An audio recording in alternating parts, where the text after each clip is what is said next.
Hello বন্ধুরা, কেমন আছো? আশা করি ভালো আছো। আমিও ভালো আছি। তো প্রবাসীদার ব্লগে তোমাদের অনেক অনেক ওয়েলকাম। আমি ভালো আছি। তো আজকে আমাদের এই যে প্রথমেই রান্না চলছে। তো আজকে রান্না হচ্ছে মুগ ডাল, তারপরে হচ্ছে পাট শাক ভাজা, তারপরে চিচিঙ্গে ভাজা। ডাল বসিয়ে দিয়ে আমি ফটাফট করে পাট শাকগুলো কেটে ফেললাম, আর মা চিচিঙ্গাটা কেটে দিয়েছে আর কি। তো ডাল আর চিচিঙ্গা ভাজাটা বসিয়ে ফেলেছি, আর পাট শাকটা কাটছি। তো কাটতে কাটতে মাঝে মাঝে এসে দেখছি যে কতটা হলো, একটু আঁচটা কমিয়েই আর কি করছিলাম।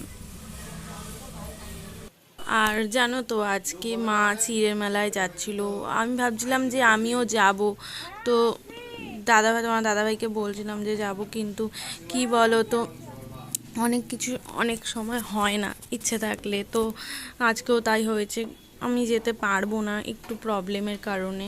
তো ওর জন্য আর যেতে পারলাম না। তো মা একাই যাচ্ছে, পাশের বাড়ির একটা কাকিমাও মায়ের সাথে যাচ্ছে আর কি। তো মাকেও একটু রেডি করে দিলাম, মানে রেডি করে দিলাম বলতে ওই শাড়ির কুচি টুচিগুলো একটু ধরে দিয়েছিলাম, আঁচল ঠাচল করে দিয়েছিলাম। অথচ দেখো নিজে অত ভালো আঁচল ঠাচল করতে পারে না। এ দেখো তোমাদের সাথে কথা বলতে বলতে পাট শাক কাটাও হয়ে গেল। তো যেটা বলছিলাম, এই যে দেখো মা রেডি, তো এখন বেরাবে আর কি। তো আমারও ইচ্ছে ছিল যাওয়ার চিড়ের মেলায়, তো যেতে পারলাম না। আর কী করা যাবে বলো।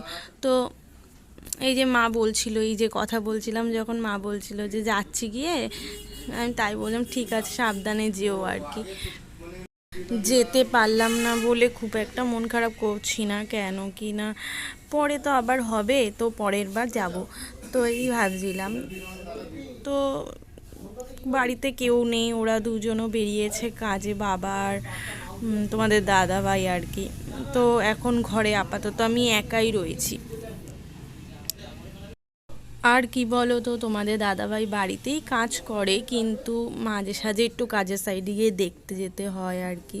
বেশিরভাগ বাবাই যায়, কিন্তু ও আজকে গেছে আর কি। এই দেখো পাট শাকটা বসিয়েও দিলাম, কেন কি না আজকে আমাদের পেঁয়াজ টিয়াজ চলবে না, তো তাই একটু লঙ্কা ফোড়ন দিয়েই আর কি বসিয়ে দিলাম। ওর মধ্যে কিছুই পেঁয়াজ টিয়াজ কিছু দেবো না আজকে, যেহেতু আমরা মানি যে নিরামিষই খাই, তো ওর জন্য আর কি পেঁয়াজ চলবে না। তো আজকে বেশি রান্না হচ্ছে না, এমনি সময় আমাদের মোটামুটি অনেকগুলোই হয় রান্না, কিন্তু আজকে কমই হচ্ছে। মাঝে সাঝে একটু কম হয়, আবার বেশিরভাগ সময় বেশি বেশি রান্না হয়, অনেক পদ অনুযায়ী রান্না হয়। এই সব কাটাকাটি করেছিলাম, জায়গাটা পরিষ্কার করে নিলাম ঝাড় ঠাড় দিয়ে। আর ওদিকে মা শুকনো লঙ্কা এনেছিল, ওইটা কৌটোটা পরিষ্কার ধুয়ে নিলাম একটু, তারপরে এই লঙ্কাগুলো ভরছি কৌটোতে। শুকনো লঙ্কাগুলো বোটাগুলো ছাড়িয়ে রাখলে না রান্নার সময় অনেকটা সুবিধা হয়। তো তার জন্য আমি বোটাগুলো ছাড়িয়েই রাখি লঙ্কার। তো এই যে ছাড়াচ্ছি আর কি। তো এই যে ছাড়াচ্ছি আর কি, কমপ্লিট হয়ে গেল ছাড়ানো। তো এবার বাকি কাজগুলো করে ফেলবো। তো মা চলে এসছে বিকেলবেলায় আর কি।